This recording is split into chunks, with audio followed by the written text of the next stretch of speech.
Students exercise 3.3 हमने start कर ली थी सब्स्टिट्यूशन मेथड। तो फर्स्ट और सेकंड क्वेश्चन में क्या करना है, हमें दो क्वेश्चन दिए हुए हैं, उन्हें सब्स्टिट्यूशन मेथड से सॉल्व करके एक्स और वाई निकालना है। अब क्वेश्चन नंबर थर्ड जो है हमारे पास वो क्या है, वर्ड प्रॉब्लम है। तो इसमें हमें क्या करना है, दो नंबर निकालने हैं। तो सबसे पहला काम है हमें दो क्वेश्चन बनानी पड़ेंगे, फिर उन्हें सॉल्व करेंगे। तो यहाँ पे क्या है, सबसे पहले दो चीजें निकालनी होती है, तो उसे एक्स और वाई मान लेते हैं। तो फर्स्ट पार्ट में क्या है, the difference between two number is 26 and one number is 3 times other. तो उसमें क्या करेंगे, दो नंबर को पहले कुछ मान लेंगे।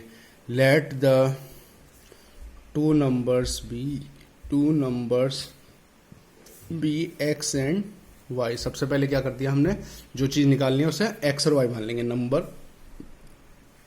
Two numbers be x and y. Difference मतलब क्या था, माइनस। तो x minus y is equal to 26 equation number 1, x is equal to 3y equation number 2 लिखा हुआ है। डिफरेंस ऑफ टू नंबर 26 और एक जो नंबर है वो दूसरे के कितने 3 टाइम्स है। तो ये बन गई।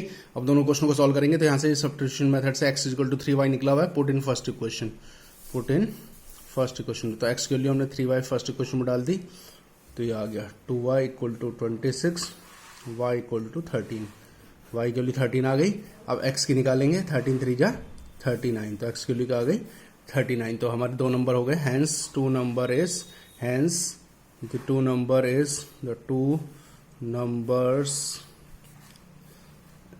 Are 13 and 39। Two numbers is 13 and 39। ये हो गया हमारे पास। तो अब हम इसी तरह सेकंड पार्ट है। सेकेंड पार्ट में हमें क्या निकालना है, the larger of two supplementary angles exceed the smaller by. तो इसमें हमें दो एंगल निकालने हैं। Let the two angles be x and y. Two angles be x and y. और उसमें लिखा हुआ है कौन सा एंगल है, सप्लीमेंट्री एंगल है। सप्लीमेंट्री एंगल क्या होता है, दो एंगलों का सम क्या होता है 180 डिग्री होता है, उसे क्या कहते हैं सप्लीमेंट्री एंगल है। अब उसने क्या कहा है कि जो बड़ा एंगल है, बड़ा एंगल एक्स मान लिया, वो क्या है छोटे एंगल से 18 ज्यादा है। ये हो गई हमारी सेकंड इक्वेशन। यानी कि जो एक ग्रेटर एंगल को हमने x मान लिया, स्मॉलर को y मान लिया, तो जो ग्रेटर एंगल है वो स्मॉलर से कितना 18 ज्यादा है। तो इससे फर्स्ट इक्वेशन में पुट कर देते हैं। Put in first equation. तो y plus 18 plus y is equal to 180। 2y is equal to 180 minus 18। तो ये आ गया 2y is equal to 162। y की वैल्यू आ गई 81। तो y की वैल्यू कितनी आ गई हमारे पास, y की वैल्यू आ गई है 81। अब इसे पुट कर देंगे फर्स्ट इक्वेशन में या सेकंड इक्वेशन में। पुट इन सेकंड इक्वेशन में डाल देते हैं x is equal to y plus 18। तो यहाँ डाल दिया x is equal to 81 plus 18। तो x इज इक्वल टू 99। तो ये हमारे दो आंसर आ गए। तो ऐसे हमें क्या करना है, इसमें इक्वेशन बनानी है। तो अब बाकी पार्ट के मैं सिर्फ इक्वेशन बना दूंगा, तो इक्वेशन बना के उसे सॉल्व कर लेंगे। जो थर्ड पार्ट है हमारे पास, थर्ड पार्ट में क्या है हमारे पास, cost of one bat and one ball. तो हम एक्स वाई मान लेते हैं। Let the cost of one bat and one ball be rupees x and rupees y. तो हमने क्या मान लिया, रुपीज एक्स और रुपीज वाई मान लिया। तो इक्वेशन क्या बनेगी इसकी, 7x plus 6y is equal to 3800। First equation बन गई।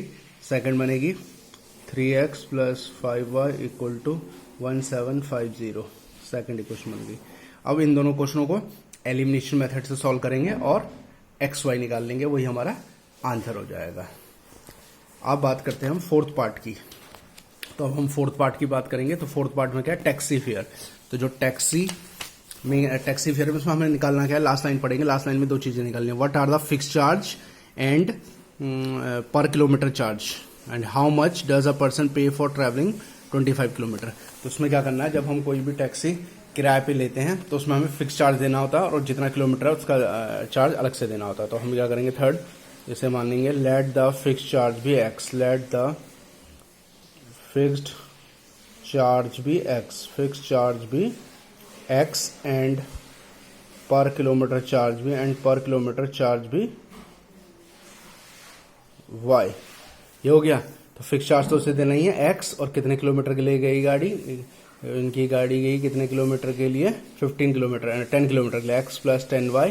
तो उसे कितने पैसे देने पड़े, 105। ये हो गई फर्स्ट इक्वेशन। ये फर्स्ट इक्वेशन हो गई।